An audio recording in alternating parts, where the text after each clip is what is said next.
In the midst of a terrorist-induced crisis, the United States has declared martial law. Privatized defense forces and a state-of-the-art drone patrol system now monitor citizens and locate any new terrorist activities. A computer scientist and drone pilot is put on a hit list due to his religious beliefs. He and his sister are pursued by super soldiers called Erasers to capture them dead or alive. This is a Red Dawn variant featuring good art design, okay if frugal action sequences carried by good sound design, and overblown performances that would be hilarious if the film wasn't dealing with such heavy and relevant themes. Whilst I always appreciate the attempt at social consciousness in a low-budget direct-to-DVD film, just for variety's sake, the execution is lackluster and gives the film the coppery taste of Christian fundamentalist propaganda, even though I'm very confident this is not the case here. RZ-9 is just one long chase through the woods, peppered with some admittedly grounded, though some would say unambitious, world building. It's a decent stab at a gritty dystopian film that features a rebellion narrative as per convention. Oh yeah, how could I forget? There's some drones in this film, if you couldn't tell.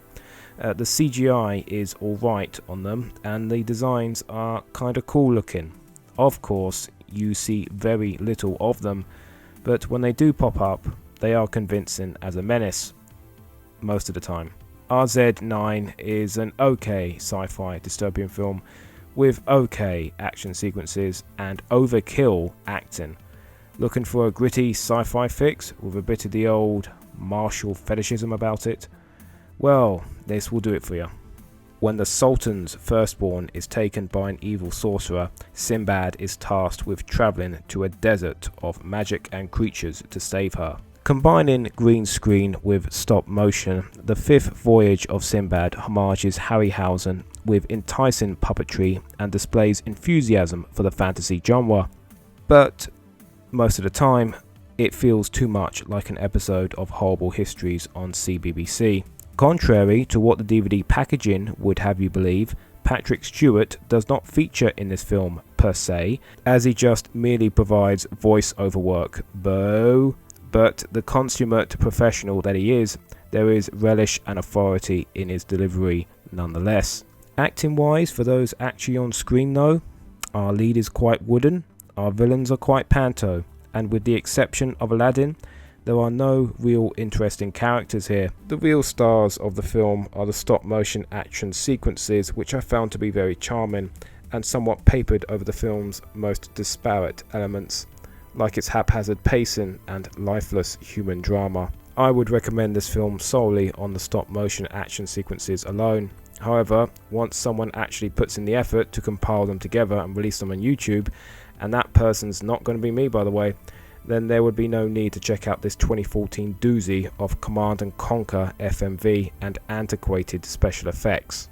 On a treasure hunt gone wrong, modern-day adventurer Sinbad accidentally releases the Furies, three beautiful but terrible ancient beings powerful enough to threaten life on Earth. Asylum's Clash of the Furies is nothing but a series of elongated improv sessions, and quite terrible ones at that.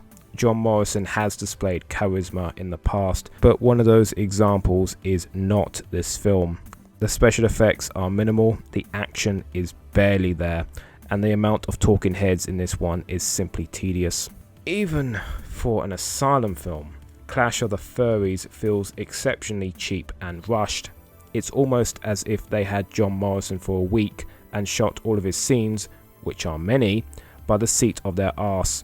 The production feels very disorganized. Most of the dialogue outside of essential plot details are improvised and allowed to tangent on for what seems like forever. Most of this film is talking, and that talking is quite obnoxious. I would not recommend Clash of the Furies at all to anyone. It's not bad enough to be worth watching, but it's still pretty goddamn bad. This adventure comedy, as it were, is severely lacking in either. Right, in conclusion, RZ-9 is an interesting sci-fi film in concept, but underwhelms in execution. The fifth voyage of Sinbad is cheap as balls fantasy that has little to offer than Harryhausen homage, and Sinbad Clash of the Furies is a near unstructured talkathon that has very little, if any, entertainment value to it at all. Goodbye.